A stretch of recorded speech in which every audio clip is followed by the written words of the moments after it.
The ship drifted through the void, a cradle of frozen time. Thousands of human colonists lay in cryosleep, their bodies preserved for centuries of travel. But silence is not truly silent. In the deep stillness of their slumber, the crew began to dream. At first, the dreams were fragments, memories of oceans, voices of family, the whisper of wind across grass. But soon, the fragments stitched together into something impossible, a shared dream. In that place, the walls of sleep dissolved, and the crew found each other. People who had never spoken in the waking world laughed together, debated, mourned, and built entire villages within the landscapes of memory. The ship was empty, yet alive, filled with human voices carried on invisible currents. To them, the dream world became the true voyage. Earth itself lived on, reborn in their collective imagination. The shared dream was no paradise. What began as unity soon fractured. Some wanted to use the dream as an archive, a way to preserve Earth's history. Others saw it as a chance to remake humanity, free from the mistakes of the past. Arguments sparked, wars of imagination raged, cities rose and fell in hours.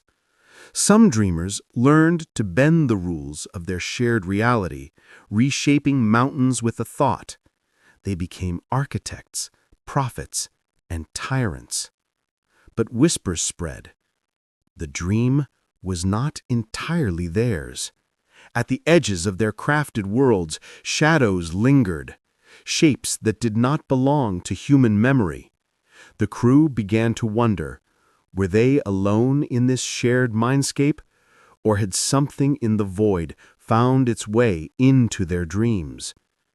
The dream was no longer only survival. It was now a battlefield for the soul of humanity. Then came the visitors. They appeared not as aliens of flesh, but as distortions in the dream, beings that spoke in symbols and feelings. They offered warnings. The ship was in danger, drifting toward a dead system where nothing lived. If the crew did not awaken soon, their bodies would perish even as their minds thrived. The dreamers argued again. To wake was to face emptiness, hunger, and the crushing cold of reality. To stay was to lose their bodies but preserve something greater, a collective soul forever bound in the dream. But the visitors pressed harder. They revealed visions of other species who had once dreamt together in the void and had never woken. Whole civilizations reduced to echoes in the minds of strangers. The crew realized the visitors were not saviors. They were harvesters, feeding on dreams. Humanity had stumbled into a trap older than stars. Faced with extinction, the dreamers chose defiance. They rallied not in waking bodies, but in the shared dream itself. Memories of Earth became weapons, thunderstorms hurled at the visitors, oceans that drowned them, laughter that shattered their illusions. It was not strength or technology that saved them, but the raw, untamed essence of human imagination. Against beings that devoured dreams, humans fought back with the one thing no predator could consume completely: hope. The visitors retreated, broken by the very thing they sought to harvest. The crew awoke, gasping in the silence of their ship, their hearts beating in unison.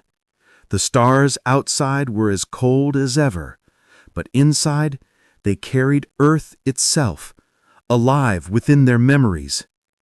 They called it the echoes of Earth, and as their ship sailed into the dark, they knew that wherever humanity drifted, their dreams would bind them, louder than the void, eternal as the stars.